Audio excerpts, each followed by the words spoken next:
Did you know that traditions help autistic adults like you and me by providing a sense of structure, predictability, and comfort in our lives? When you think of traditions, you often think of holiday traditions. But truth be known, we observe and practice traditions throughout the entire year. We may have a tradition for when we're around family, around our friends, at weddings, funerals, our religious faith, our culture, and that includes the autism culture. And we may even have a tradition when we're watching a sporting event, such as a ball game. In this video, I'm going to share with you how traditions help us autistic adults, the different types of traditions that are out there, examples of traditions, and some of my unique traditions and more. So let's get started.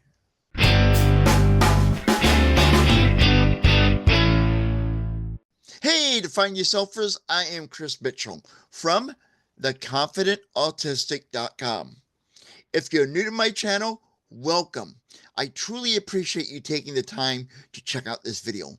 I'm an autistic adult, late diagnosed, an advocate for autistic adults, and a digital creator empowering other autistic adults and the entire world to embrace autism confidently. If this resonates with you, please consider supporting our channel. You can show your support by liking, sharing, and commenting on this video. But the best way you can show your support is by subscribing to this channel. And when you do not forget to ring the bell to be notified of new videos and when I go live on this channel. Traditions can be especially important for individuals on the spectrum who struggle with sensory overload or social uncertainty. Traditions offer familiar routines and rituals that can help manage anxiety and provide a sense of belonging within a community, whether that's a community of your family, your culture, or any other community that you are a member of. Traditions reduce anxiety. Having an established traditions can lessen anxiety by providing a predictable pattern to follow, especially when faced with a large gathering or unfamiliar environments. Traditions can provide structure and routine. Traditions often have a set structure, which can be comforting for autistic people like you and me who thrive on predictability. I love routine. I love predictability. I don't like the unexpected. I'm not good at that at all. And I know others in the spectrum are not either. So when there's a tradition, it helps us. And if we're in a big activity, let's say it's the holiday season, there's a lot going on. If you know at a certain time, maybe at 6 o'clock on Thanksgiving evening. Everyone sits down at the table, whatever. You know the tradition at a certain time, we're going to do it and do it this way. That helps you survive all that chaos you're in a crowded environment. Tradition can help with sensory management. Traditions can be adapted to accommodate sensory needs, like choosing quieter times to visit family or having designated sensory-friendly spaces. Now, for me, one of the traditions I had when we lived in California, and both my parents lived in the same town that my wife's parents lived in, on Thanksgiving and Christmas, we did the same, and some other holidays, we would have the tradition of we go to one family's house around noon, leave there around 2:30, go back to our apartment, rest for about 60 to 90 minutes. Then we would go over to the other family's home and visit them for that holiday. That tradition allowed me to accommodate my sensory needs. All that noise and activity around me was a little bit too much for me. So having that break time that was put in between the two activities instead of them back to back, which became a tradition, helped me stay regulated so I was not really like zoned out and on the verge of a shutdown or a meltdown at the second family I was visiting that holiday. Now, another tradition, which we did kind of mention in here about sensory management, it can give you designated sensory friendly spaces. You can create your own tradition on the holidays that everyone's going to, let's say they're coming to your house, right? Whatever. You can say at a certain point, I'm going to be host entertaining, but I'm going to have a tradition that after about an hour there, I'm going to duck away in the office for 15, 20, 30 minutes, whatever, recharge my batteries. And you know, you have a spouse or somebody else co-hosting with you, they know that, and you kind of swap off. Even Aulistics kind of need a break at times. You can do that. The team, tag team each other as a tradition for hosting. Traditions provide sensory comfort. Many traditions involve sensory elements like specific foods, sounds, or tactile experiences that can be calming and grounding for autistic individuals. For example, on Christmas Eve, one of my favorite traditions is at church where they turn off all the lights at midnight service and they turn off all the lights and one candle, well, okay, five, the Advent candles are lit, the four Advent candles and the Christ candle. And the minister goes up to the Christ candle and takes his little handheld candle, lights it, and walks out, and he lights somebody's candle who's sitting in the sanctuary, and that person passes the light and on, until the whole room is illuminated with light. It goes from darkness gradually into light. And at the same time, the choir is singing maybe Silent Night, Holy Night, a cappella, no, no musical instruments. And it is so beautiful to me. And that uh, is relaxing and peaceful to me. And then there's some traditions like communion for some people, that taste of the wafer, which I think is very dry. Bring your own cheeses with you, folks, and dipping it into the grape juice, which they call the wine of the blood of Christ. They find that very sensory friendly because the food they know what to expect. And then there's some traditions that may be tactile experiences, like I'm not real big on physical contact. But I have a friend of mine that each time that we see each other when we're going to say goodbye, we fist bump each other. And that's a tradition. And it's a sensory, tactile experience. I enjoy that. I mean, not in a bad way, but I mean, it's a good feeling to me that, hey, little fist bump. I don't like being hugged that much. I don't like being touched that much. But the fist bump, I do like that tactile experience. Traditions can provide a social connection. Traditions provide opportunities for meaningful interactions with family and friends, even if social engagement is challenging. For example, let's say one of those traditions is at Thanksgiving or Christmas and the family prayer is being done at the table, somebody's leading it, and each person, they go around the table, shares what they're thankful for. That way, you're engaging with other people. You're hearing what they are thankful for, and you know when it's your turn to share what you are thankful for. That tradition allows you to have that social connection with those that are around you. And finally, traditions can provide a sense of belonging. Participating in a meaningful traditions can foster a feeling of connection and inclusion within the unit of people that you're with, whether it be a family unit or just a group of people at an event, doesn't matter.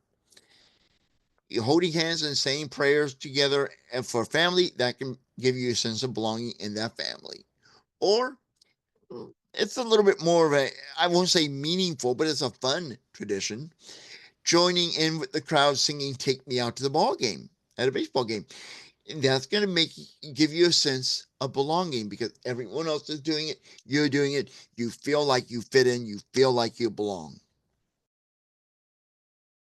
There are five types of traditions I want to talk about today. And the first one that leaps to mind when you think of traditions, holiday traditions. And these could include eating turkey on Thanksgiving every year, watching the Cowboys and then the Lions games on Thanksgiving, putting up the Christmas tree the day after Thanksgiving, opening Christmas gifts at midnight, drinking champagne and toasting in the new year at midnight, December 31st. Now, you can also have religious traditions, and they could include going to midnight mass on Christmas Eve, lighting a candle each night of Hanukkah or each Sunday of Advent, or giving up something for Lent. Not to mention dressing up for church on Easter Sunday. And a lot of people like to dress up every week, but they go a little bit further on Easter Sunday dressing up, really take it up a notch. And of course, there's prayer before or after a meal. You can have traditions with family gatherings, like barbecuing burgers and hot dogs, whenever you get together. Or maybe you have a family tradition of going to the lake on Memorial Day weekend, whether it be a family or friends. Our family was there. We had a tradition on Memorial Day, and our family was there, and we would go to the lake with another family every year on Memorial Day weekend. We would go there. My dad and Jack, the from the other family, would go fishing. My brother would go, and and Jack's son Rick would go fishing. I stayed with my mom and with Jack's wife. I don't like fishing, and the worms are so icky to touch. And putting a hook through a worm, it sounds so cruel to me. And touching fish, it's ugh. It's a sensory issue of mine, so I did not do that. But see, these are the kind of family gatherings or friend gatherings you can have traditions with. Cultural traditions could be participating in events that are part or important to your culture, such as participating in activities or events focused around Autism Acceptance Month in April.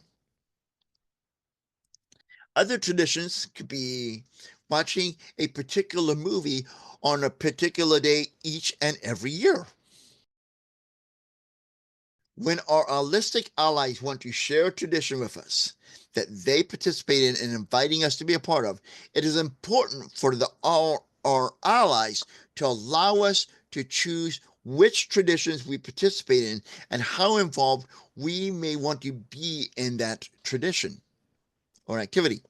Now, it is best for many of us if we are given a heads up by our allies, which is advance notice, of any tradition before they are sprung on us.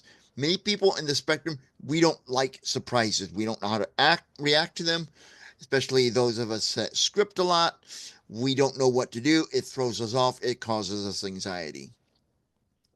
This may include, when I mention, giving us a heads up, this may include a verbal walkthrough of what to expect during the tradition. And for me, this me, because one of my things I'm obsessed about, possibly an explanation of the origin or the reason for that tradition. I always find that stuff fascinating. I geek out over it a little bit, but I do enjoy hearing that, and some other autistics may too. I have some traditions I engage in not only during the holiday season, but throughout the year. Now, during the holiday season, Thanksgiving, Halloween, and Christmas, and often on New Year's, I I have a different type of meal. I'm not a big turkey eater because turkey is usually dry, and I don't like all the fixings that come with it. And the type of ham I like to eat is very hard to find. So for Halloween, Thanksgiving, Christmas, and New Year's Day, I have the 4 P's, and that is pizza, pepperoni pizza, popcorn, pumpkin pie, and Pepsi. And I do that every year. That is one of the traditions that I have. Now, New Year's at midnight, I usually kiss my wife, and we release helium balloons that say, I love you, up into the sky, weather permitting. I also enjoy celebrating the anniversary of our first date with my wife, our engagement, and the anniversary of our marriage by having a special dinner. And usually our anniversary of our marriage and our engagement are in May and June. So I usually will barbecue something great that night. Now, speaking of barbecuing, I love barbecuing.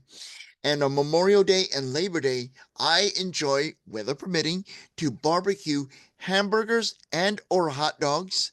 And sometimes I'll throw a steak on the grill. But on the 4th of July, I have a different tradition. The 4th of July, I enjoy barbecuing chicken. And we make mashed potatoes, corn on the cob, bunch of cupcakes and other fun stuff. So I do that in the afternoon. And then in the evening, we go inside and watch fireworks on the TV. Now, my neighbors do a wonderful job of spending thousands of dollars shooting off fireworks in our neighborhood for my enjoyment. I really appreciate them doing that. But I don't like going out to watch them because of the fact that it causes sensory issues for me, the noise. And for my wife, many of the neighbors will have the fireworks as strobe lights. And for my wife, she's epileptic and it could trigger a seizure. So we usually stay inside. And that's how we have a tradition that we made sensory friendly for both her and me. Now it is your turn. In the comments on this video or in the conversation in our Facebook group, Autistic Adults Embracing Autism, share with me and everyone else some of your favorite traditions that are sensory friendly, that help you get through the holidays or any other time of the year where you're in an environment that could be stressful. By sharing, you can be inspiring someone else in our community to find a way they can remain regulated when they're in an environment that is stressful or cause sensory sensitivities. Now, even though I may not respond to your comment, whether it be on the video or in the group, rest assured I do read each and every one of them, and I truly appreciate your participation in the conversations from these videos. So until next time, this is the Confident Autistic reminding you that now is the time for you to embrace autism confidently. Join me live Thursday nights for the Confident Autistic Live, where I answer your questions, we discuss this week's videos, offer support, and more. The fun starts Thursday at 7 p.m. Central Time in the US of A. Be sure to click the bell when you subscribe to the channel to be notified when the party begins.